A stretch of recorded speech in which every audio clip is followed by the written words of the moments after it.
I woke to the sound of my own ragged breathing, sharp against the sterile hum of the hospital. The drip beside my bed hissed with an indifferent rhythm. 3 days ago, she had left, shoes clicking on the floor, words hanging in the air like ice. I won't pay for a broken husband. I'm not throwing good money after bad. I had stared at the ceiling then, silence thick around me. The pain in my chest wasn't just physical. It was her absence, the betrayal. Every monitor beep echoed like a verdict. And I realized something deeper than illness had taken.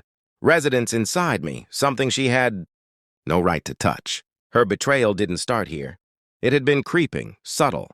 A lingering look at her phone.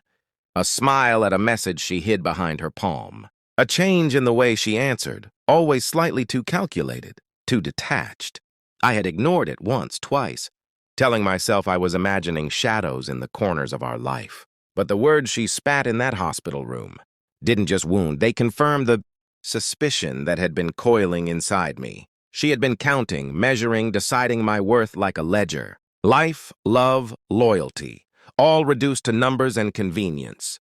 And the calm precision of her cruelty, it left me strangely cold.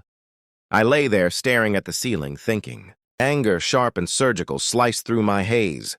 The world outside moved, but I was still, plotting, observing. My mind was alive in ways my body couldn't match. I traced the patterns she had left like breadcrumbs she didn't know I could see. I noticed the little things. The way her laughter didn't quite reach her eyes when she spoke to me. The way her perfume lingered too long in the wrong places. The receipts she forgot, the texts she dismissed too quickly. Each fragment was a whisper of the truth. I refused to confront, openly, until I could be sure, until I could act with precision. Even lying in a hospital bed, I began assembling my quiet investigation. No shouting, no scenes. Just observation, patience, every detail mattered. Every glance, every slip. I would unravel it all without her realizing I was already moving.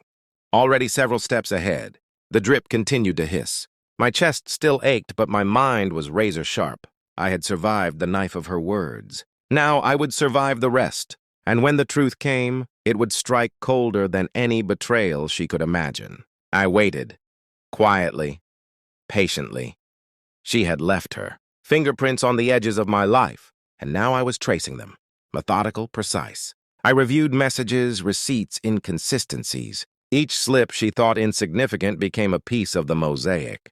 The truth was already forming in my mind, cold, undeniable. When the report arrived, I held it in my hands like a scalpel. The evidence was exact. I read it once, twice, each word slicing through the remnants of denial I had fought to maintain. My breath remained steady, though inside, a storm raged. Not of confusion, not of rage. I had anticipated this. It was satisfaction of inevitability. She returned 3 days after leaving, claiming she had forgotten her watch. I watched her pause at the doorway, the gesture frozen, eyes widening ever so slightly. The silence was a trap. I handed her the report without a word. Her fingers trembled as they reached for it, and I saw the slow, creeping realization spread across her face. This can't be right," she whispered. Her voice, usually sharp, faltered. I didn't answer. I didn't need to. She read it herself, every carefully documented line, every undeniable truth laid bare. Her composure crumbled. The control she wielded, so easily moments ago slipping, like sand through her fingers. She had been confident, calculating, untouchable. Now she was naked before the reality she had ignored, the betrayal she had thought hidden. I leaned back, calm, detached. Every reaction from her, the stuttered denial, the sudden panic, was confirmation.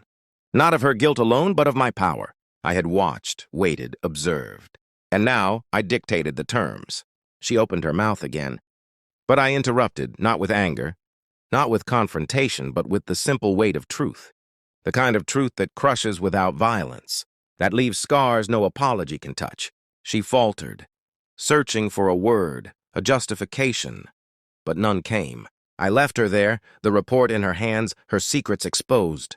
My steps were slow, deliberate, each one a quiet declaration. The past no longer held sway over me. I walked away, not looking back, not needing her response.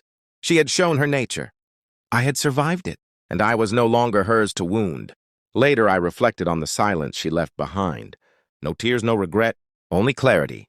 The betrayal, once a jagged pain, had been converted into precision, into control. I was intact, stronger, sharper, untouchable. The final thought struck with the quiet brutality I had learned to master. Some truths are not meant for forgiveness. They are meant to redefine the one who survives them. And I did.